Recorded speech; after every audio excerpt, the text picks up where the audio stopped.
We're up to 6.3 million new jobs. Which is incredible. Incredible.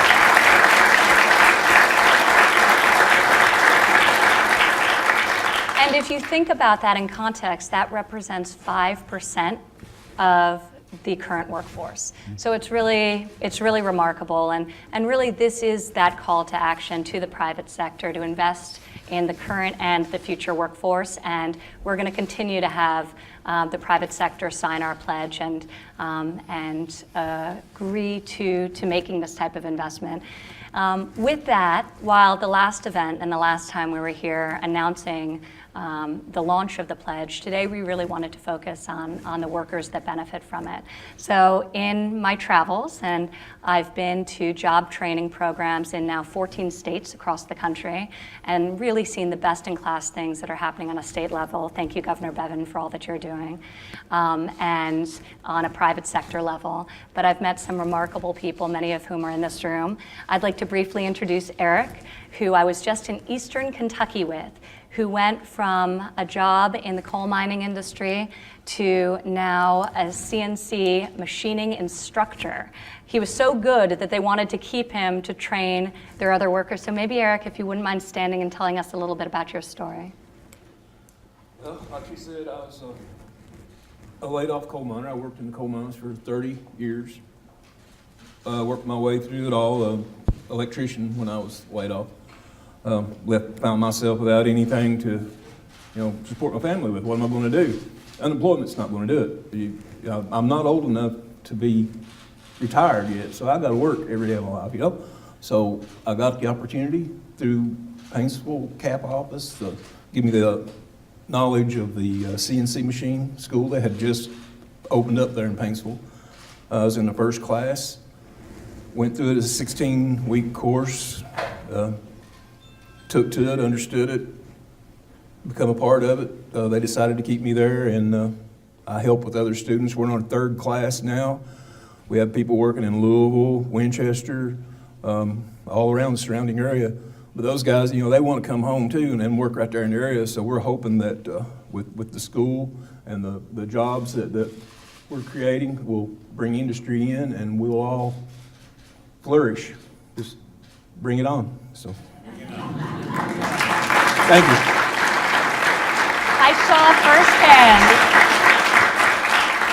I saw firsthand just how amazing Eric is and the work that he does and the instruction he's given to so many in that facility. So really amazing.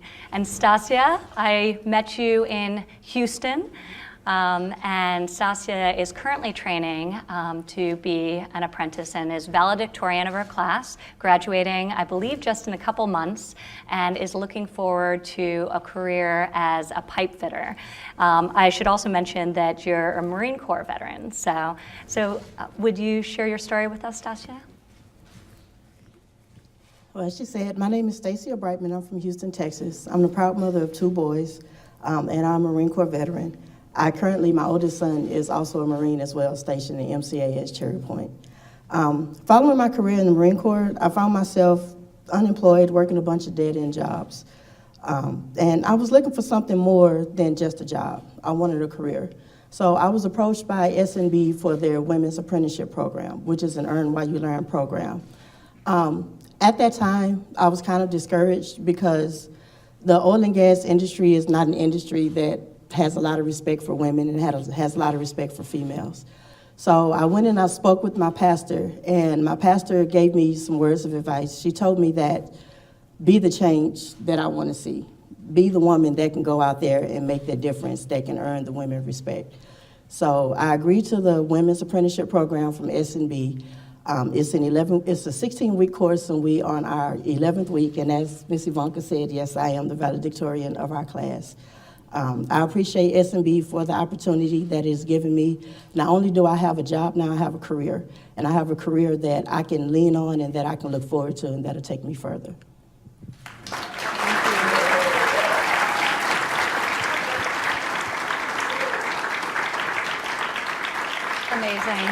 Amazing, congratulations. And lastly, I'd like to introduce Anna. Anna, I met in Pittsburgh in August in Robotics Row.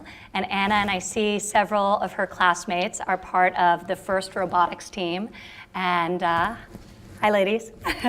They are doing just incredible things in the field of STEM, and they're competing both in Pennsylvania and internationally, and are really our next generation of entrepreneurs, engineers, innovators, and really inspiring. So Anna, will you share with us some of your goals and your story? Yeah, my name is Anna Nesbitt. I'm a sophomore in high school. I am, as Ms. Trump said, I am a part of a first robotics team called Girls of Steel Robotics. You can see 3 of the other girls on our team right over there. Every year, our robotics team of around 50 girls from the greater Pittsburgh area meets at Carnegie Mellon University, and we build an 120-pound robot in 6 weeks. Once we build the robot, then we go to international competitions, and we compete with it through a game that FIRST designs. But these teams are so much more than just about robotics. Each girl on our team is part of a business sub-team and a technical sub-team, which allows girls to be able to spend 1 day a week writing a business plan and the next day of a week welding. And it's really teaching girls on our team and on all FIRST programs similar to ours, real world skills that you could not get from sitting behind a desk in a classroom. So the things that I've learned through Girls of Steel and been empowered to try through Girls of Steel, I know are gonna shape my future. And yeah, I'm really thankful for the opportunities that we've had through these after-school programs in STEM. So, thank you.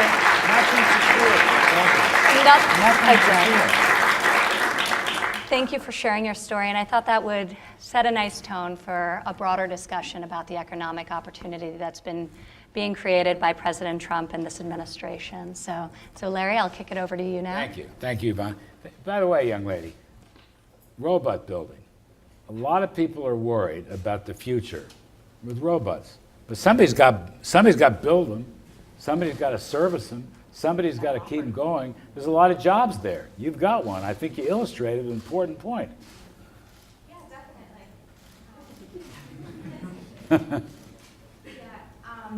Well, yes, Girls of Steel really, and all FIRST robotics programs, there's tons of scholarships through them, and you come out of the meetings feeling like you know more than you went into, and so that really does empower you to join that STEM workforce. I know Tina, who's sitting over there, she's interested in going into robotics, and whenever she started Girls of Steel, she wanted to go into history. So it really does empower you to try new things, go out of your comfort zone, which is things that girls need.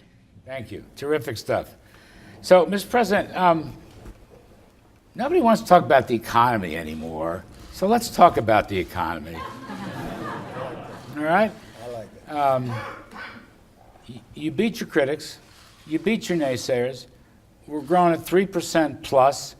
We just had a record, 18-year high in consumer confidence, I think yesterday or the day before. How'd you do it? What's the message here?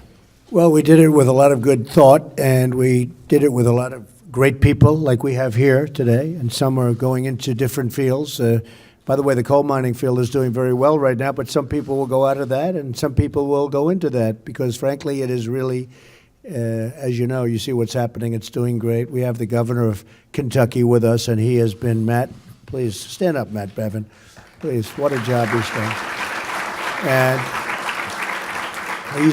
he can tell you how well it's doing, but we have a lot of other industries that are doing well. You really have your choice. You didn't have a choice just a few years ago, and now you have a choice because our markets are so strong. The job market at 3.7% is the lowest in 50 years. It's the best unemployment numbers we have in 50 years, and that's wonderful, but we actually need workers now. That's a good thing to be saying because that hasn't been said for many, many decades. And we want people to come in. You've all been reading about the immigration situation with the caravans and all, but the fact is we want people coming into the country. We want them to come in legally. They want to come through a system that we have set up and that we're really setting up well. And they want to come in, and we want them to come in through merit so that they can help these companies because we have Just in Japan alone, we have 6 major car companies going to open up new plants and coming in. They're coming into Michigan, and they're coming to Ohio. They're coming to a lot of different places. We have a lot of car companies coming. We have a lot of companies, period. Foxconn in Wisconsin is an example. And all of this has just led to optimism. I mean, we're cheerleaders. That's a big part of it. And we're cheerleaders for our country, for our system. We're getting rid of a lot of the bureaucratic blocks and a lot of the regulations, Larry, which you know are very important. In fact, before we did the tax cuts, and the tax cuts are a big factor, but before we did these really massive tax cuts, the biggest that we've ever done, we did regulation cuts, and quite a bit before, and the economy was really going very well. And then you added to that the tax cuts and other things that we have within the reform bill. And the end result is we have an economy that's the hottest economy right now in the world. And I guess the stock market is up to getting close to 50%. If you think about it, that's incredible since the election. And it's, in fact, I hear today it's doing very well, Larry. It's up another 400 points. It was up 450 or so points yesterday. And it's just doing well. I will say this, they're waiting for the results of the midterms. And if the midterms, for some reason, don't do so well for Republicans, I think you're all going to lose a lot of money. I hate to say that. I think you're going to lose a lot of money. People are waiting on your 401ks and everything else. They're waiting to see what happens with the midterms. And if it comes out good, like we think it probably will, because there's a good feeling in the air, there are a lot of people voting. Go out and vote. But if it comes out good, I think the market's going to continue to go through a period that, like we've never seen before. Yes, sir. It's a healthy economy. You know, the gentleman over there said, bring it on. I love that. I say that American men and women in business and the workforce are crushing it. We're the hottest economy in the world right now. Trillions of dollars are coming our way. Let me ask you this. Very unusual. When you look at the statistics, God forbid we should use a factoid, we are experiencing record blue-collar employment increases, the likes of which we haven't seen since the middle 80s, okay, when I was a Cub Scout for Reagan. We are looking at blue-collar wage increases are rising faster than white collars. Now, I'm not against white collars, but I'm just saying this is the blue-collar, middle-class Trump economy. How do you account for that?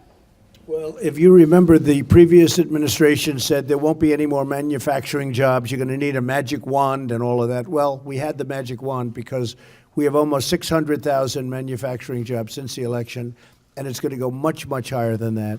And these are among our best jobs. I mean, if you look at jobs, those are great jobs. They're high-paying jobs. They're skilled jobs. People are being trained for those jobs. And I think that companies coming in, you have some of the great companies, and I really appreciate your top people coming from these great companies. And I just feel that they can train people far better than the government can train people. And they go specifically to that company. But I don't think there's ever been a way that we can go as a government and train people like you can train them for your great companies. And I also know that what happens oftentimes is people that didn't know too much, and they go in, they get trained, they get a job, they do phenomenally well within the company. They go up in rank, they go up right like a rocket ship, and they go up in salary and pay, and even ownership in many cases where they have stock ownerships and options and everything else. So I just want to appreciate, these are great companies that are with us today, and you have done a fantastic job. So thank you all. Thank you all very much. Appreciate it. Hello, everyone. Thank you for all being here and for the incredibly warm welcome. On behalf of the United States and the 150 other countries represented in this room, thank you for hosting the Global Entrepreneurship Summit here in Hyderabad, a city that is quickly emerging as the innovation hub of India. And thank you, Prime Minister Modi, for joining us here today, and for all that you are doing to build India as a thriving economy, a beacon of democracy, and a symbol of hope to the world. What you are achieving here is truly extraordinary. From your childhood selling tea to your election as India's Prime Minister, you've proven that transformational change is possible.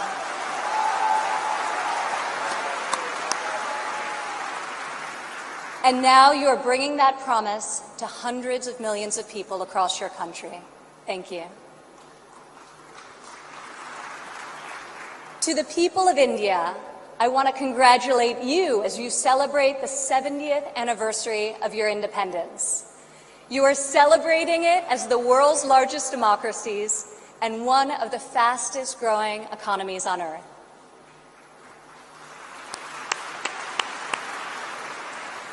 Through your own enterprise, entrepreneurship, and hard work, the people of India have lifted more than 130 million citizens out of poverty, a remarkable improvement and one I know will only continue to grow under the leadership of Prime Minister Modi. All of you are helping India's middle class reach its goal of nearly 500 million people by 2030. You have opened new universities across the country.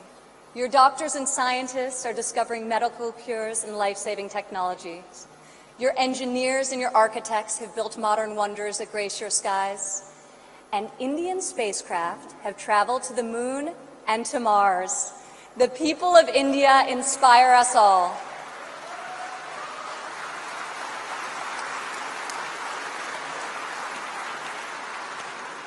This is the first time India has hosted the Global Entrepreneurship Summit. It is a symbol of the strength and friendship between our two people and the growing economic and security partnership between our two nations. As President Trump said earlier this year, India has a true friend in the White House.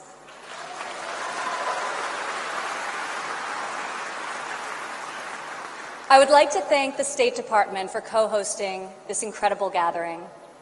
I would also like to thank Governor Narasimhan and all elected Indian officials who are here with us tonight for welcoming us to your beautiful country. Thank you.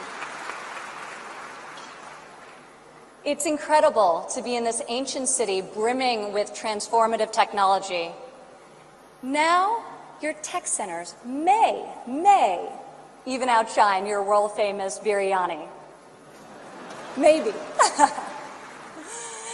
CEOs like Microsoft Satya Nadella went to school right here in Hyderabad.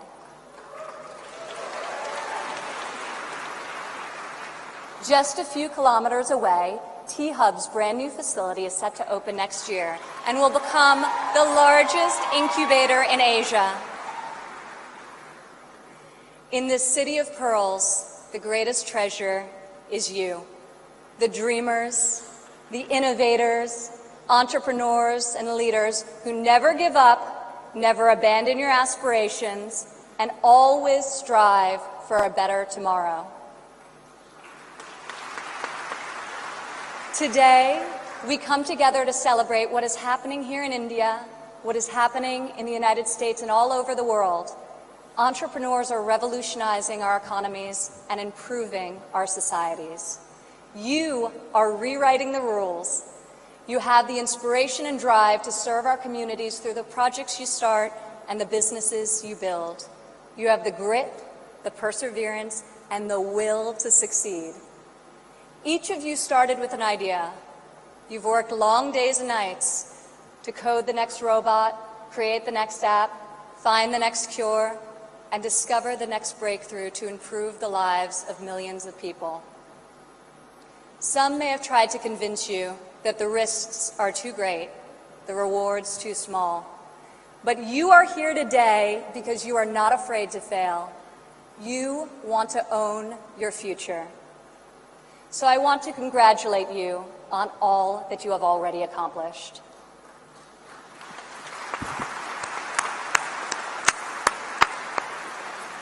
And I especially want to congratulate the women entrepreneurs here with us today.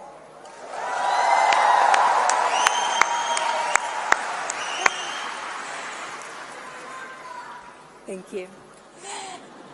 This year's summit is focused on a theme that is key to our future: women first, prosperity for all. I'm proud to say that for the first time ever, women make up the majority of the 1,500 entrepreneurs selected to attend this summit. I see all of you out there. Only when women are empowered to thrive will our families, our economies, and our societies reach their fullest potential. As a former entrepreneur, employer, and executive in a male-dominated industry, I've seen firsthand that all too often, women must do more than their male counterparts to prove themselves at work, while also disproportionately caring for their families at home. After my father's election, I saw an opportunity to leave my businesses for the privilege of serving our country and empowering all Americans to succeed. Our administration is advancing policies that enable women to pursue their careers and care for their families, policies that improve workforce development and skills training, and policies that lift government barriers and fuel entrepreneurship so that Americans can turn their dreams into their incredible legacies. In the last decade, women have made remarkable strides in starting new businesses. Globally, between 2014 and 2016, entrepreneurship activity amongst women has increased by 10%. In the United States, within the last decade, the number of women-owned firms has grown by 45%. Even more promising, minority women have started nearly 8 in 10 new woman-owned businesses.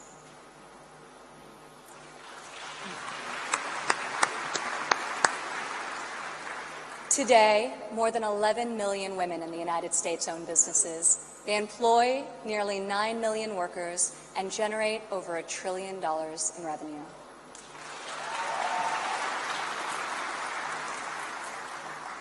Many women become entrepreneurs and job creators out of necessity. Some weren't given the flexibility they needed at work to care for their families. Others lacked professional sponsors or weren't given a fair shot at a promotion. Instead, women, like the many here today, are charting their own courses and achieving incredible feats. Fueling the growth of women-led businesses isn't simply good for society, it's good for our economy.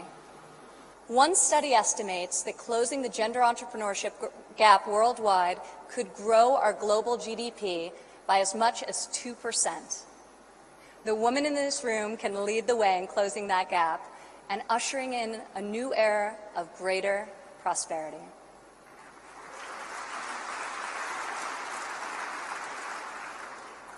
Yet despite the soaring rate of female entrepreneurs, women still face steep obstacles to starting, owning, and growing their businesses. We must ensure women entrepreneurs have access to capital, access to networks and mentors, and access to equitable laws. In developing countries, 70% of women-owned small and medium-sized businesses are denied access to capital. The result has been a nearly $300 billion annual credit deficit for women entrepreneurs in the developing world. In the United States, a Harvard Business Review report found that investors ask men questions about their potential for gains, whereas they ask women questions about their potential for loss. This could in part explain why women entrepreneurs received less than 3% of venture capital funding in 2016. We are working hard to reverse this trend. The U.S. Small Business Administration, for example, increased lending to women by over $500 million this year alone.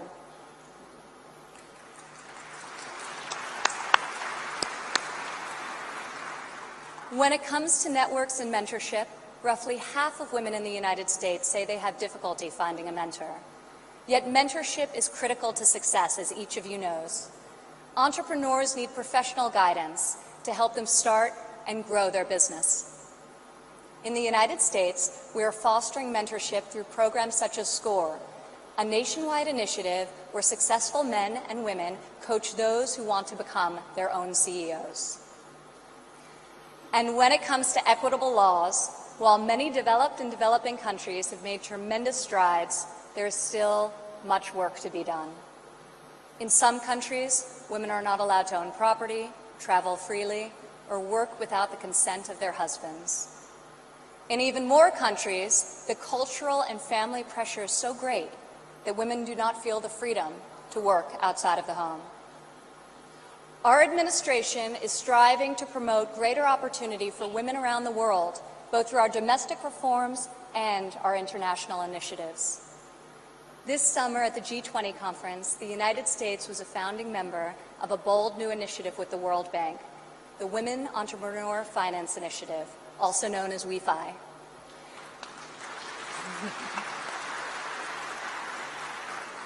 This facility provides access to capital, networks, and mentorship for women in developing countries.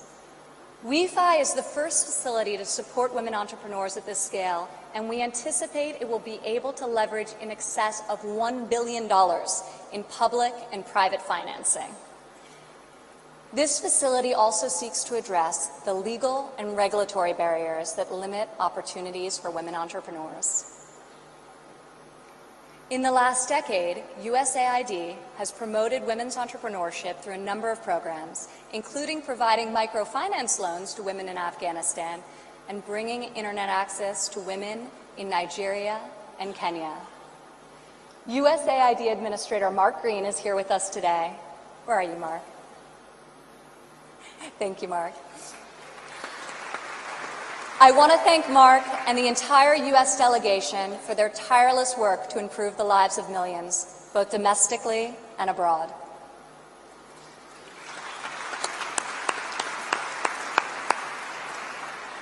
Further, as each and every one of you can attest, this summit is yet another powerful example of a U.S. initiative that connects entrepreneurs around the world with investors who believe in your mission and will champion your success.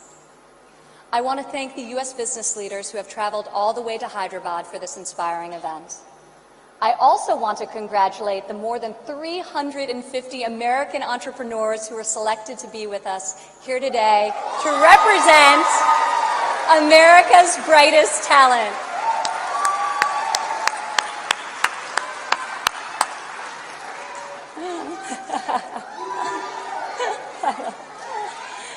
I think I found your section.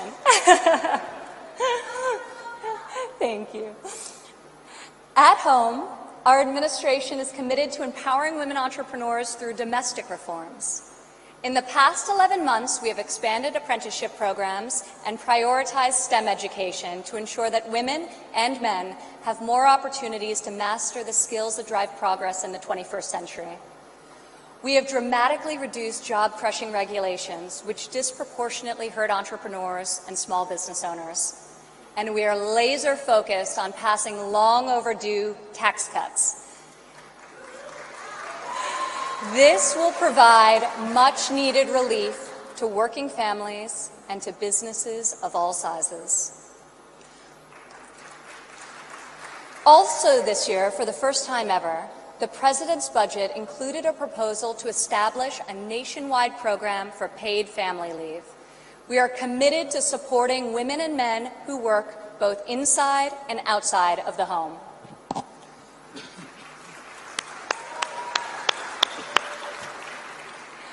When women work, it creates a unique multiplier effect. Women are more likely than men to hire other women, to give them access to capital, mentorship, and networks. Women are also more likely to reinvest their income back into their families and their communities. Here in India, I want to applaud Prime Minister Modi for his firm belief that the progress of humanity is incomplete without the empowerment of women.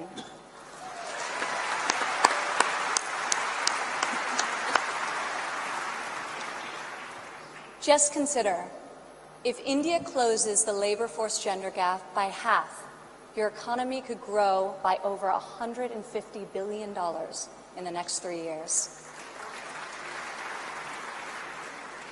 As we kick off this 3-day summit, I encourage everyone here to come together, learn from each other, and find new ways to lift barriers in our society so that women are free to innovate, empowered to succeed, and able to leave our children a brighter future.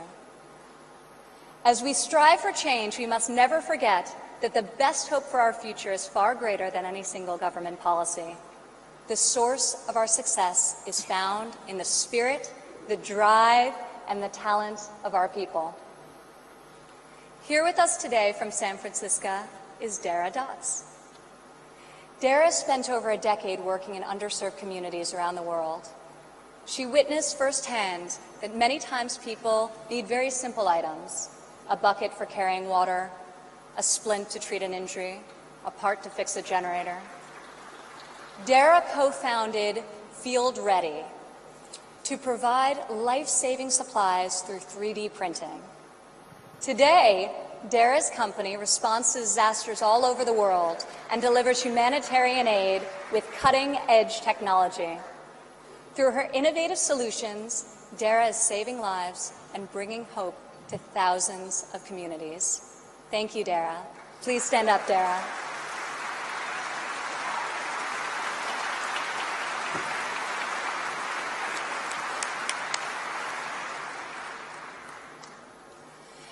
Rajlakshmi Bhartakar joins us from Bangalore, India.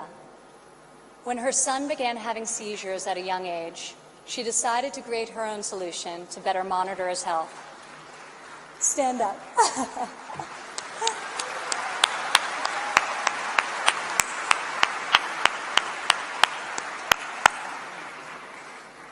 She invented a smart glove that predicts, manages, and detects different diseases and disorders using artificial intelligence. Now her company, Terra Blue, aims to make specialty healthcare accessible in even the most remote places in India. Rajlakshmi, your courage and determination is truly remarkable. Congratulations. Thank you.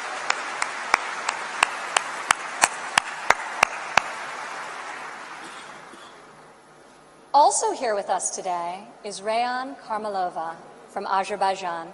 Rayan, please stand up.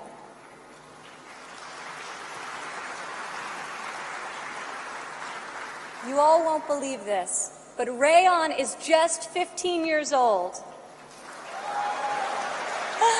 But that has not stopped her from founding a company that harvests energy from rainwater. Rayan has a powerful motto: light up one house at a time. Rayan, each home you light up is illuminating the world.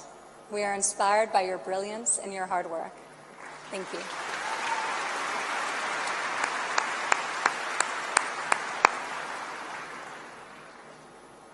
These women represent the vision, the ambition, the grit of every entrepreneur here today.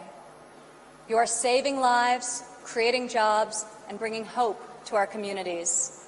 You are transforming our societies one business and one customer at a time. You prove to the world that we have the power to rise above the challenges of our day and to pioneer new pathways forward and to leave our mark on this moment in history. Just think about how much better the world would be if all of us, men and women, are empowered to dream big, aim high, and work together towards a more just and prosperous future. A future where mothers and fathers can work hard to build a better life for their families, where boys and girls can go to school, discover their talents, and pursue their ambitions, and where people of all nations can live and work together in dignity and in peace. This is the future we can, will, and must build together. And this is the promise of the visionaries gathered in this room today. Thank you.